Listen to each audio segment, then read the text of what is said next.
ક્રિયા થશે નિર્વિરોધ હોય તો ના પણ થાય જે વિશ ઓલ ધ બેસ્ટ. હવે એ તો પાર્ટીનો અમારો જે નિયમ છે, ડેમોક્રેટિક પ્રોસેસ છે.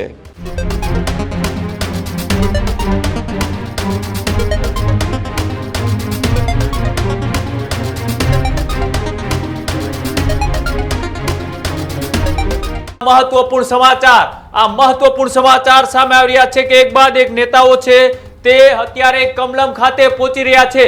કમલમ ખાતે સંગઠનના નેતાઓનો અત્યારે જમાવડો જોવા મળી રહ્યો છે. આ મહત્વપૂર્ણ સમાચાર કે ગોરધન ઝડપિયા પણ એક કમલમ ભારતીય જનતા પાર્ટીના કાર્યાલય ખાતે પહોંચી ચૂક્યા છે. એ પાર્ટીની પ્રક્રિયા છે એ પ્રમાણે જ કામ ચાલશે તેવું ગોરધન ઝડપિયાએ નિવેદન આપ્યું છે. જે પણ બને તેમને શુભકામનાઓ પણ અગાઉથી તેમના દ્વારા પાઠવવામાં આવી છે. સાથે જે વિરોધ હશે તો ચૂંટણી નહીં થાય. આ એક મહત્વનું નિવેદન કહી શકાય કે ચૂંટણી પહેલા ગોરધન ઝડપિયા એ ભારતીય જનતા પાર્ટીના કમલમ કાર્યાલયની બહારથી નિવેદન આપ્યું છે કે વિરોધ હશે તો ચૂંટણી નહીં થાય. બીજી બાજુ સર્વાનુમતે જે રીતના એક નામ જાહેર કરવામાં આવશે તેની ઉપર પણ એ સ્પષ્ટ રીતના બહુમતી મળે તો ચૂંટણી વગર પણ નામ જાહેર થઈ શકે. જો ગોરધન ઝડપિયા દ્વારા શું નિવેદન આપવામાં આવ્યું હતું? આજે જે ફોર્મ ભરે જે વિશ ઓલ ધ બેસ્ટ. નિકોલ વિસ્તારનું નામ હવે અરે ભાઈ, હવે જે ચાલી રહ્યું છે ને, તમે અહીંયા જ છો. સરસ. સિંગલ ફોર્મ ભરાશે. હવે એ તો પાર્ટીનો અમારો જે નિયમ છે, ડેમોક્રેટિક પ્રોસેસ છે. ફોર્મ ભરાશે, ચકાસણી થશે, મતદાન થશે.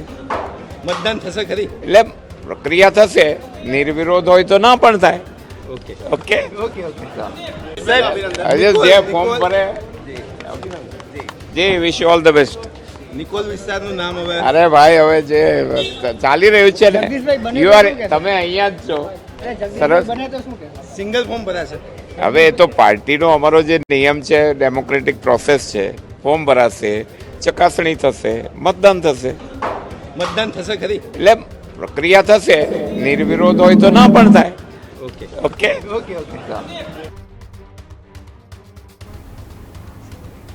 જી બિલકુલ મહત્વપૂર્ણ સમાચાર. એક કમલમ ખાતે એક બાદ એક નેતાઓ પહોંચી રહ્યા છે. જે વ્યક્તિઓ આ ચૂંટણીની અંદર મતદાન કરવાના છે એ તમામ નેતાઓ એ હવે કમલમ કાર્યાલય ખાતે પહોંચી રહ્યા છે. એક બાદ એક નેતાઓ પહોંચી રહ્યા છે. રત્નાકરજી હોય, ભૂપેન્દ્ર યાદવ હોય, ગોરધન ઝડપિયા હોય સહિતના એ ગુજરાતના તમામ નેતાઓ એક બાદ એક કમલમ કાર્યાલય ખાતે પહોંચી રહ્યા છે. જે નામ ચર્ચામાં છે એ નામ હવે થોડી જ વારમાં એ કમલમ કાર્યાલય ખાતે પહોંચવાના છે. જગદીશ વિશ્વકર્મા થોડીક જ મિનિટોમાં એ તમને ટીવી સ્ક્રીન ઉપર દેખાશે. એ ફોર્મની જે પ્રક્રિયા છે તેના માટે સત્તાવાર જાહેરાત કરવામાં આવશે. ત્યારબાદ એ જગદીશ વિશ્વકર્મા છે તે ફોર્મ ભરવાના છે. સત્તાવાર રીતે હવે ગણતરીની મિનિટોમાં જ એ તેઓ ત્યાં પહોંચવાના છે. સાથે જે મહત્વપૂર્ણ સમાચાર એક બાદ એક સામે આવી રહ્યા છે. જે રીતના નેતાઓનો જમાવડો જોવા મળી રહ્યો છે ગાંધીનગર કમલમ કાર્યાલયની બહાર. સાથે જે અટકળો લગાડવામાં આવી રહી છે એ અટકળો ચાલી રહી છે એ અટકળોનો હવે અંત આવવા તરફ જઈ રહ્યો છે. ફરીથી મહત્વપૂર્ણ સમાચાર એ સામે આવી રહ્યા છે. જે મહત્વપૂર્ણ સમાચાર હવે થોડીક જ વારની અંદર એ જગદીશ વિશ્વકર્મા છે ત્યાં પહોંચવાના છે. અમદાવાદના સાંસદ એ દિનેશ મકવાણા પણ ત્યાં પહોંચી ચૂક્યા છે.